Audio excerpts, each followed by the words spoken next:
Okay, in this video we're going to talk about another way to solve a system of equations, and that's the method of substitution. So we already talked about if we already have our equations in a nice format like y equals this and y equals that, we can just set the two equations equal. That's really simple. If we can solve by graphing, that's also not going to be too terrible. We want to talk about a new method, which is the method of substitution. And the easiest way to describe this is what we're going to do is we're going to solve, then substitute, then solve, then substitute. It's a very easy to remember method. We're going to take one of our equations, we're going to solve it for any one of the variables, we'll plug it into the other equation, we substitute it in, and then we just do the same thing over and over until we're left with this is the number that x is, this is the number that y is. Okay, so let's look at that. Okay, so I'm supposed to solve one of these equations for one of these variables. I like to do this by putting my two equations in two separate columns, so I'll show you that. So first equation on the left and second equation on the right. Doesn't matter, either order. Okay, so I want to solve one of these equations for one of these variables. And if you think ahead a couple of steps, one of them is going to be way easier than the others. Because if I try and solve for this x, I'm going to have to add 3y to both sides, which is okay. And then I'm going to have to divide by 2, and I'm going to have fractions everywhere, which is not my favorite thing in the world. If I try and solve for this y first, let's see, I'll have to move this 2x to the other side, so I'll subtract 2x, and I'll have to divide by -3. And so again, I'll have fractions everywhere. Everything has, so many thirds. Same problem with this x. When I solve for it, sooner or later I'm going to need to divide by 3, and I'll have 1/3 everywhere. So this one not having a coefficient or having a coefficient of plus or minus 1 means it's going to be way easier to solve. So when we see a system of equations, if one of the variables has a coefficient of 1 or doesn't have a coefficient, that's a sign that substitution is going to be a really good idea, because you can easily solve for that variable without having fractions from step 1. This is going to be a multiple step process, so I don't want to have like something complicated as my first step and then have fractions every step after that. So let's see. I want to solve for y, so I will subtract 3x from both sides.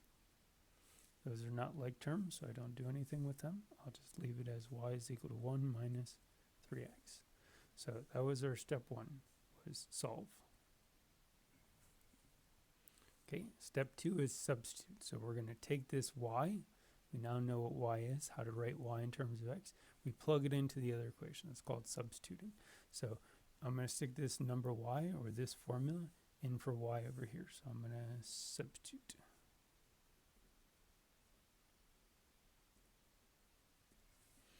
Okay, so we end up with 2x minus 3 times y, which is 1 minus 3x, is supposed to be equal to 5. And if you stare at this, this is actually the best equation we've seen so far, although it looks annoying. It is the best because it only has one variable. It just has x. Wonderful. We don't have to deal with x's and y's at the same time. We just have x's. And this is an equation type we've seen before.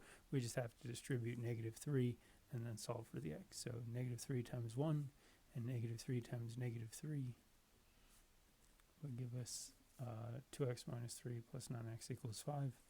Add 3 to both sides. 2x plus 9x is 11x. 5 plus 3 is 8. And I'm not going to be able to avoid having fractions, but at least I got pretty far along in the problem before I see fractions. Now x is equal to 8/11ths. So we solved the equation on the right. We substituted into the equation on the left. We solved the equation on the left. And our method is solve, substitute, solve, substitute. Next step is going to be to substitute. What am I supposed to substitute in? Well, now that we know x is 8/11ths, this is a little more clear what y is going to be. It's 1 minus 3 times x, which is 1 minus 3 times 8/11ths. So we're going to substitute one way, we're going to substitute back in the other direction. we're substituting again.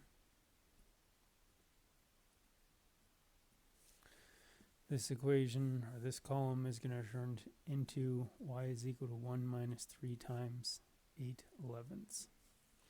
And this might be a point where you just turn everything into a decimal. I'm going to go ahead and just find a common denominator. Looks like our denominator is going to be 11, so 1 can be written as 11/11, and 3 times 8 would be 24/11, and then 11 minus 24 would be negative 13/11. So there's our answer. We now know x and y, or we could write it as a point. X and y together as a point is going to be 8/11, comma, negative 13/11. And again, if you wanted to, you could write these as decimals. That would be fine. Okay, so this is the method of substitution.